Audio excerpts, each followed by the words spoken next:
हिंडोन में नहीं रह पाएंगे। चाहे दादागिरी करते हैं ऐसा पत्रकार, मैं तो भाई 50 साल का हो गया। हिंडोन के अंदर ऐसे पत्रकार का पहली दफे मेरे सामने मौका मिला है कि इस तरीके की चोरटी फैलाते हैं। आइयो डॉक्टर कोई जाति विशेष नहीं है, डॉक्टर 3600 कौम का काम करता है, उसके लिए गुजर ब्राह्मण है। तो मेरा तो कर्मठ निवेदन है पत्रकार भाइयों, मैं मांग करता हूँ जिस भी वक्त से हो पत्रकारिता करता है फर्स्ट इंडिया से, मैं उसकी निरपत्ति की मांग करता हूँ। बोला भाइयों समर्थन करना चाहते हो, नहीं तो अगर उसको फर्स्ट इंडिया वाले ऊपर ऑफिसर से कहना चाहूंगा या तो इनको निकाल दो पत्रकारिता से, नहीं तो हम आंदोलन के लिए मजबूर हो जाएंगे। आंदोलन के लिए मजबूर नहीं, आंदोलन होगा। ताराचंद जी ने बहुत बताया, पत्रकार मत बोलो उसको। अब चाहे वो चोर पत्रकार, गली गली में शोर है,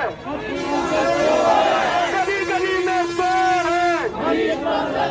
है। आगे के वक्ता के रूप में अखिलेश जी, और भी जो मेरे को वक्ता है वो नाम लिखा दे। अखिलेश जी जो हमारे विधानसभा अध्यक्ष सपोर्टर है। सभी भाइयों को मेरा नमस्कार।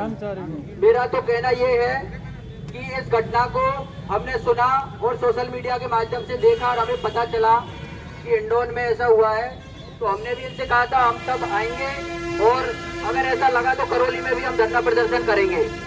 मीडिया को, हम सब गरीब आदमियों को, हमको उम्मीद होती है मीडिया से कि कोई हमारी आवाज दबती है तो मीडिया के माध्यम से हम उनको उछालते हैं। कोई अधिकारी कर्मचारी हमको परेशान करता है तो मीडिया के माध्यम से हम लोगों को बताना चाहते हैं।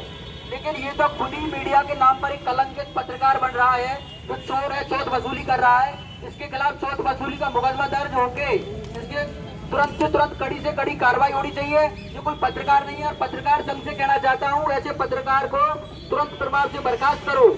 और ये कलंकित आदमी है, पत्रकारिता के नाम पर कलंक है, इसलिए हम सभी युवा साथियों को मांग उठानी है।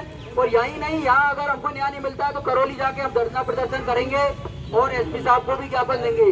इसलिए सभी से निवेदन है इस मामले में सभी आगे बढ़े। और डॉक्टर साहब तो भगवान का रूप होता है, यही डॉक्टर नहीं कल किसी और के साथ भी ऐसी घटना होगी, क्योंकि पत्रकारों ने, पत्रकार नहीं ये कलंकित आदमी है, इसने धंधा बना लिया है। आज नहीं, इसकी हमने पहले की और बात सुनी थी तो पहले भी कई अधिकारियों से पैसे ले चुका है।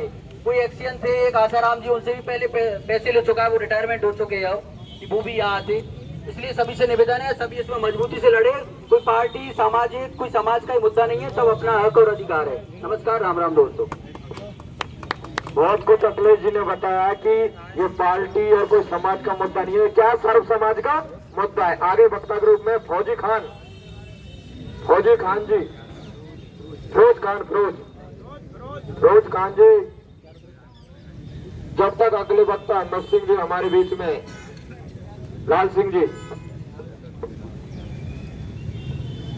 देखो, आज जो ये धरना प्रदर्शन जो हुआ है, इसका मकसद ये है कि कानून व्यवस्था ना बिगड़े। देखो, जो कानून के रखवाले हैं कि चाहे न्यायपालिका हो चाहे दंडपालिका, जो पब्लिक हित में काम करती है, सारे जितने भी डिपार्टमेंट हैं सब पब्लिक हित के लिए लगे हुए हैं, चाहे पुलिस प्रशासन हो चाहे मीडिया चौथा स्तंभ में। और अगर कोई मर्यादा को लांघकर काम करेगा तो आपने नेपाल की स्थिति देखी। प्रजातंत्र जनता का राज है, जनता चुन के और प्रधानमंत्री बैठाती है।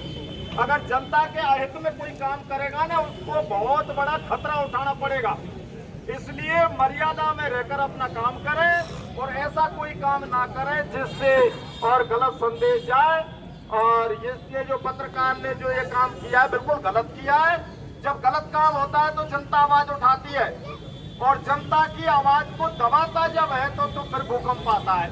और वो भूकंप ऐसा आता है जो आपने देख लिया, दौड़ा के मारा मंत्रियों को है। तो इसलिए आपसे यही करवत प्रार्थना है कि सभी इसमें मदद करें और कानून को बिगड़ने ना दें और तत्काल प्रभाव से और इस पर उसको बर्खास्त करवाएं और सभी का दायित्व इसी का।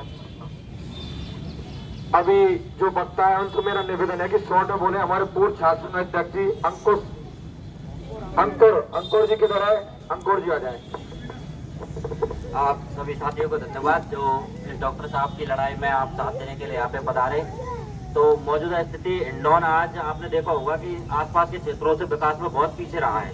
तो वो इन्हीं कारणों से रहा है कि यहाँ के कुछ लोग जो पत्रकारिता को धंधा बनाकर, ऐसे राजनीतिक लोगों को, जो भ्रष्ट राजनीतिक लोगों को सहारा बनाकर इस तरीके से अधिकारियों को परेशान करते हैं, जिससे कि हिंडौन का विकास अभी तक हो नहीं पाया। मनीष बंसल का ये पहला प्रकरण नहीं है जो सामने आया, पहले भी कई बार इनका नाम ऐसे उछला है कि ये रंगदारी करते हैं, अधिकारियों को धमकाते हैं, डरपाते हैं, और ये मुख्यतः टारगेट उन्हीं अधिकारियों को करते हैं जो लगता है इनको ज्यादातर इनके SC ST माइनॉरिटी के अधिकारी है, उनको उन्होंने शुरू से ही टारगेट किया है। आज देश की स्थिति आपको पता है कि लोकतांत्रिक देश में कल चीफ जस्टिस ऑफ इंडिया के ऊपर भी जूता फेंका गया। तो देश की हालात, मौजूदा स्थिति बीजेपी सरकार में दिनादिन बिगड़ती जा रही है। तो मेरे तो आप सभी से निवेदन है कि आप सभी ऐसी लड़ाई में, जो सर्व समाज की लड़ाई हो, डॉक्टर एक ईश्वर का रूप होता है, तो आप सभी ज्यादा से ज्यादा संख्या में अब चले और ज्ञापन देकर इस लड़ाई को और मजबूत करें। धन्यवाद। और अगले वक्ता है हमारे रोहित जी।